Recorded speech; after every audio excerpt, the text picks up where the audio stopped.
باللحمه المفرومه في الفرن من غير ما نسلق المكرونه، بطريقه حلوه قوي وسهله وبسيطه هتعجبكم.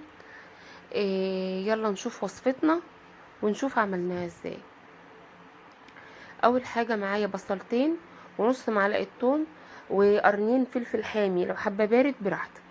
هعصج اللحمه بتاعتي، ضربت فرمت البصل بتاعي، ونزلت بقى بمعلقه زيت كده وقطعه ليا مفرومه زي ما انتم شايفين كده، بتدوب بسرعه لانها مفرومه، الجزار بيفرمها لي. وبشوح اللحمه بتاعتي الاول في معلقه الزيت بقطعه الليا كده. اول اللحمه معايا لونها ما بيغير،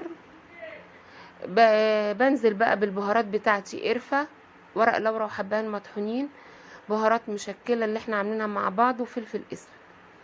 هغلف اللحمه بتاعتي بالبهارات كده، وريحه التحميصه بتاعت